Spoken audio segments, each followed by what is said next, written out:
Shalom Ouvracha mes chers amis, aujourd'hui c'est la ptira du tzaddik Rav Israël Salanter. Salanter ça veut dire de Salent.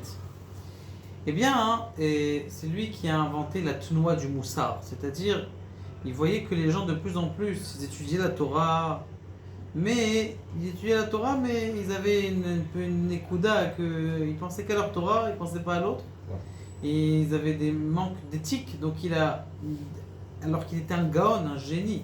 Déjà à 20 ans, il avait fini plusieurs fois le chasse.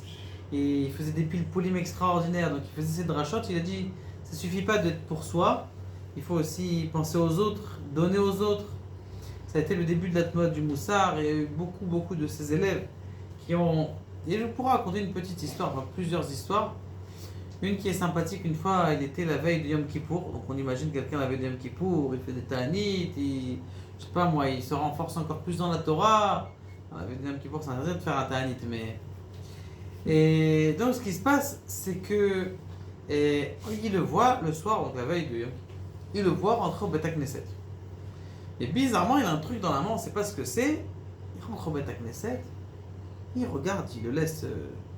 Et il voit, il entend tac, tac, tac, tac, tac. Il dit qu'est-ce que c'est? Il regarde par une autre fenêtre et il voit que le Rav est en train de taper sur les sièges avec un marteau. Ils ne comprennent pas du tout. Il le laisse sortir. Rav, qu'est-ce que vous avez fait là? Il dit j'ai rangé les sièges, vous savez, des sièges en bois de l'époque.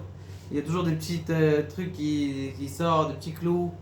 Il dit mais pourquoi vous avez fait Il dit bah parce que s'il y a quelqu'un qui va venir au Beth Knesset, il va s'asseoir. Son pantalon il va s'accrocher. Qu'est-ce qu'il va dire? Il va se lever. Il va dire Chaval, je suis venu au Beth Knesset. Je suis venu à la synagogue. Je me suis arraché mon pantalon. Toute sa vie après ça va être traumatisé. Alors je fais attention, comme ça au moins les gens ils sont contents quand ils arrivent au Beth Knesset. Et bien il pensait à l'autre. C'est pas que penser à l'autre, mais c'est aussi d'avoir l'autre. Il y a un dicton qui dit que la matérialité de l'autre c'est mon Gan Eden à moi. Une fois il a voulu faire une glace. Il a dit à sa femme, viens, je viens à la comment on appelle ça, à la cuisine, je vais t'aider pour le... Il dit, non, on va étudier la Torah, en une heure tu peux faire 6 pages de Gemara. Je dis, non. Bon, comme il y a des invités qui viennent, ça va me renforcer. Alors, c'est une première histoire. Il y a une deuxième histoire qui est très très belle. C'est une fois le Rav Salanter, le Rav Salanter, il était avec ses élèves. Et il leur a dit, allez voir, si vous voulez, là-bas, celui-là, il va avoir le Gan Eden.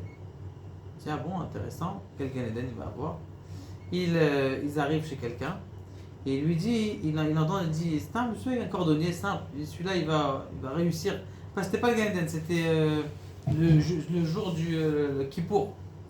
Il lui dit comme ça, il lui dit, à Kadosh Baruch Hu, voilà, j'ai fait un carnet.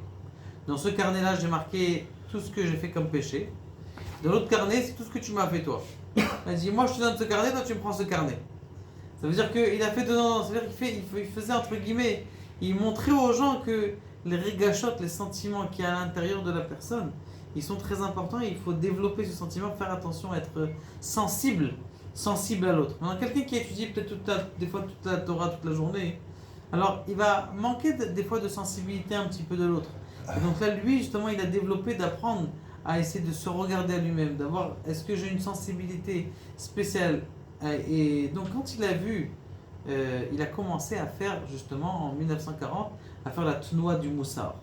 Tnoua du Moussar, ça veut dire, venez, on fait une sorte d'introspection sur nous, pour vérifier est-ce que la Torah qu'on étudie, c'est une Torah qui est, en vérité, une Torah qui est... C'était très dur pour lui, de dire, tiens, je vais aller faire des drachot, je vais aller à l'examen. Mais comme il a vu qu'il y avait un manque à ce niveau-là dans la Torah, eh bien, c'est lui qui a développé la Tnoua de Moussar et toutes les l'Itaïm, le Moussar de l'Itaïm, c'est grâce à lui qu'il a pris une autre forme dans le monde. Que Kadosh Baruch Hu fasse que son âme elle puisse nous apprendre à devenir plus fin et à devenir plus délicat dans notre façon de nous comporter. Baruch Adonai, amen, amen.